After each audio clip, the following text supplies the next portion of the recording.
A paz do Senhor Jesus, família, graça e conhecimento de Deus. Pastor Oséias das Virgens aqui para a quarta parte, o terceiro tópico da lição, a igreja que nasceu no Pentecostes. Sejam muito bem-vindos. Nas partes anteriores, exploramos o contexto histórico do Pentecostes, sua natureza divina e manifestação teofânica e seu duplo propósito de promover a verdadeira adoração e capacitar a igreja com poder para testemunhar. Se você ainda não assistiu às partes anteriores, recomendo que após esse vídeo você volte e assista para ter uma compreensão completa dessa poderosa lição. Os links estão na descrição abaixo. Mas não se preocupe, essa parte foi preparada para que você possa acompanhar mesmo sem ter visto as anteriores. Vamos descobrir quais são as características distintivas do Pentecostes bíblico? O que torna essa experiência única e específica? Como ela se manifesta na vida do crente e da igreja? Quais são as evidências bíblicas desta experiência? Vamos juntos ampliar nosso conhecimento sobre esse tema. Uma experiência específica. A primeira característica fundamental do Pentecostes bíblico é que ele é uma experiência específica. Em Atos dos Apóstolos, o derramamento do Espírito no dia de Pentecostes é mostrado como o batismo no Espírito Santo dos crentes, uma experiência distinta da salvação. Em Atos capítulo 1, versículos 5 e 8, Jesus disse aos discípulos: João, na verdade, batizou com água, mas vós sereis batizados com Espírito Santo não muito depois desses dias. Mas recebereis poder ao descer sobre vós o Espírito Santo e sereis minhas testemunhas. Esta promessa se cumpriu no dia de Pentecostes. Naquele dia, o Senhor Jesus batizou cerca de 120 pessoas no Espírito Santo, conforme Atos 1 e 15 e 2 e 4. É importante notar que essas pessoas já eram regeneradas, ou seja, salvas. Jesus já havia dito que elas estavam limpas pela palavra, lá em João capítulo 15, versículo 3. E que seus nomes estavam arrolados no céu, conforme Lucas 10 e 20. Eram, portanto, crentes genuínos. Contudo, mesmo sendo salvos, Jesus os mandou esperar pela experiência pentecostal, isto é, o batismo no Espírito Santo, lá em Atos capítulo 1, versículos 4 e 5. Isso demonstra claramente que o Pentecostes bíblico é distinto da salvação. Mas é fundamental entender que a obra salvífica de Cristo na cruz proveu a bênção pentecostal, conforme Atos 2 e 33. Não há contradição entre a obra da cruz e a experiência pentecostal. Pelo contrário, o Pentecostes é um dos frutos da obra redentora de Cristo. E isso podemos ver em vários relatos bíblicos. Por exemplo, em Atos 8, 14 a 17, vemos que os samaritanos primeiro creram e foram batizados, versículo 12, e depois receberam o Espírito Santo através da imposição de mãos dos apóstolos, versículo 17. Em Atos 9, 17, Ananias impõe as mãos sobre Paulo para que ele seja cheio do Espírito Santo após a sua conversão no caminho de Damasco. Em Atos 10, 44 a 48, os gentios na casa de Cornélio receberam o Espírito Santo enquanto ouviam a mensagem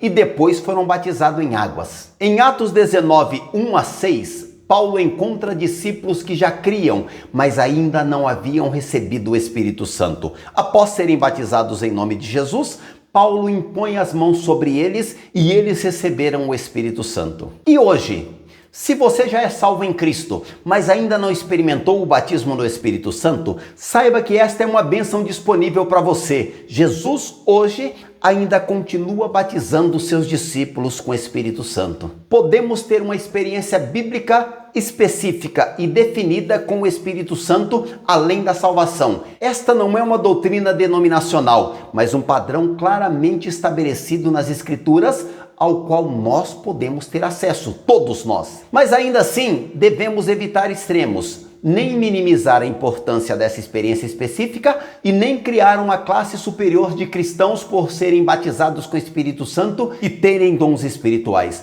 Todos os crentes têm o Espírito Santo habitando neles desde a conversão, conforme Paulo disse aos Romanos no capítulo 8 e versículo 9.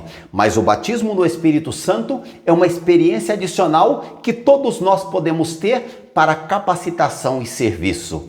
Você já experimentou essa dimensão específica da obra do Espírito em sua vida? Se sim, como isso transformou o seu serviço cristão? Se não, estás tu aberto a buscar essa experiência bíblica? Uma experiência definida e contínua. A segunda característica fundamental do Pentecostes bíblico é que ele é uma experiência definida e contínua. O batismo do Espírito Santo tem uma evidência inicial clara, mas também produz resultados contínuos na vida do crente. Em Atos 2 e 4 lemos: "E todos foram cheios do Espírito Santo e começaram a falar em outras línguas, conforme o Espírito Santo lhes concedia que falassem."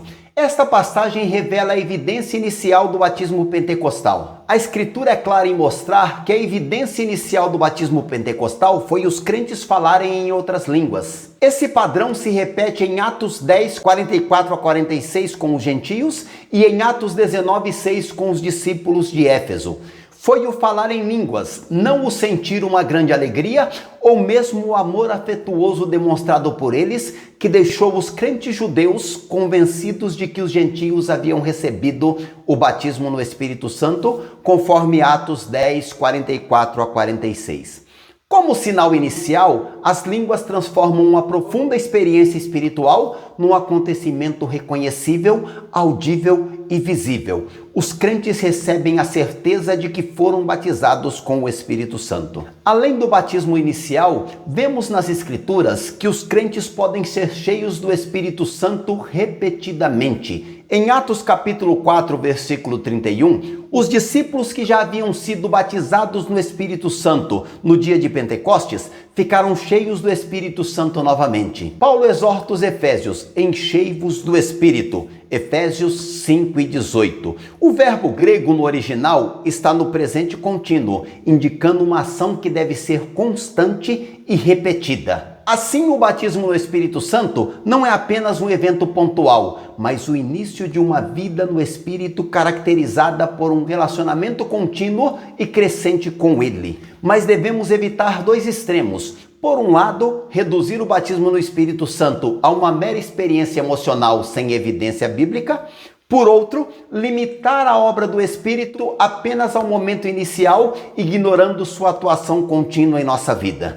O batismo no Espírito Santo é tanto uma experiência definida quanto o início de um relacionamento contínuo. É como todos os relacionamentos que têm um momento inicial definido, mas também crescimento e fortalecimento contínuo. Se você busca o batismo no Espírito Santo, espere a evidência bíblica do falar em línguas, não por um legalismo, mas porque esse é o padrão estabelecido nas Escrituras. Mas se você já foi batizado no Espírito Santo, continue buscando ser cheio do Espírito ou renovado diariamente. O batismo é o início, não o fim da sua jornada com o Espírito Santo. Busque sempre crescer em todos os aspectos da vida no Espírito, nas virtudes do fruto do Espírito relacionadas em Gálatas 5, 22 a 23, nos dons espirituais relacionados em 1 Coríntios 12, na adoração de Efésios 5 e 19, na oração de Romanos 8 e 26 e no testemunho de Atos 1 e 8. Tudo é para o nosso crescimento. Como tem sido sua experiência contínua com o Espírito Santo? Você tem buscado ser cheio do Espírito diariamente? Como isso tem se manifestado em sua vida cristã? As línguas e o amor.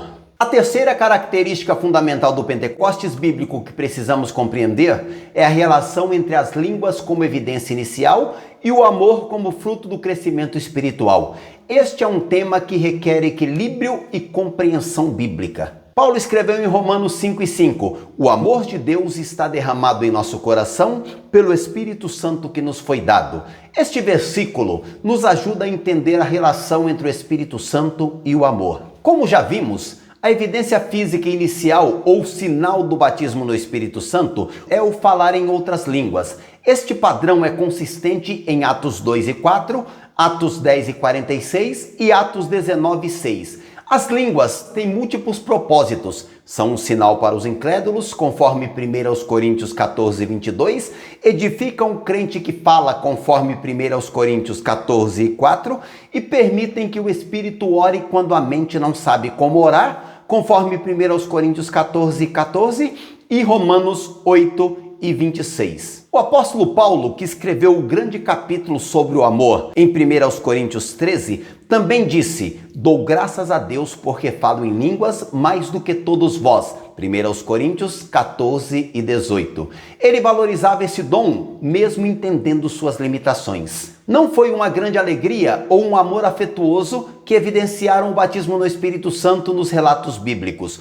O amor aparece não como uma evidência do enchimento, mas de crescimento e maturidade em Cristo. Quando Paulo escreveu que o amor de Deus está derramado em nosso coração pelo Espírito Santo, ele estava escrevendo para uma igreja pentecostal. O amor aparece aqui como resultado da obra contínua do Espírito Santo em nós. O amor é a primeira virtude do fruto do Espírito, mencionado em Gálatas 5, 22 e 23. O fruto do Espírito é resultado de um processo de crescimento, não uma manifestação instantânea. E a virtude do amor também. Alguns enfatizam tanto as línguas que negligenciam o amor. Outros enfatizam tanto o amor que rejeitam as línguas.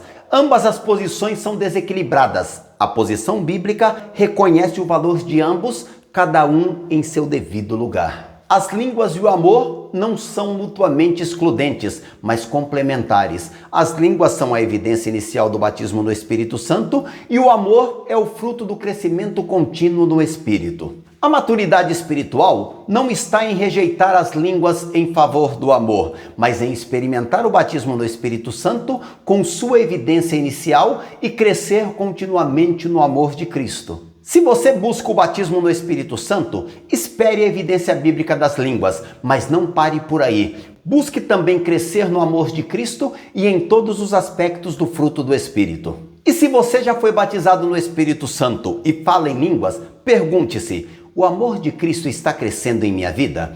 Estou manifestando o fruto do Espírito no meu relacionamento com o próximo? Uma igreja pentecostal madura valoriza tanto a experiência inicial do batismo no Espírito Santo com a evidência das línguas estranhas, quanto o crescimento contínuo no amor de Cristo e em todas as virtudes do fruto do Espírito. Como você tem equilibrado a experiência das línguas e o crescimento do amor em sua vida cristã? Há alguma área em que você precisa buscar maior equilíbrio e maturidade? Estudando as características do Pentecostes bíblico, descobrimos 3 aspectos fundamentais que transformam nossa compreensão desta experiência extraordinária. O Pentecostes bíblico é uma experiência específica distinta da salvação, embora provida pela mesma obra redentora de Cristo na cruz. O Pentecostes bíblico é uma experiência definida com o falar em línguas como evidência inicial, mas também contínua, exigindo enchimentos repetidos do Espírito. E o Pentecostes bíblico envolve tanto as línguas como evidência inicial, quanto o amor como fruto do crescimento contínuo no Espírito. Estas características nos ajudam a compreender e buscar a experiência pentecostal de forma bíblica e equilibrada. Não devemos minimizar a importância da evidência inicial das línguas, nem negligenciar o crescimento contínuo no amor e em todas as demais virtudes do fruto do Espírito. Uma vida pentecostal madura abraça ambos os aspectos. Como essas características do Pentecostes bíblicos desafiam sua compreensão e experiência da obra do Espírito Santo? Há alguma área em que você precisa ajustar sua perspectiva ou buscar um crescimento mais equilibrado? Na próxima e última parte dessa aula, vamos concluir nosso estudo sobre a igreja que nasceu no Pentecostes.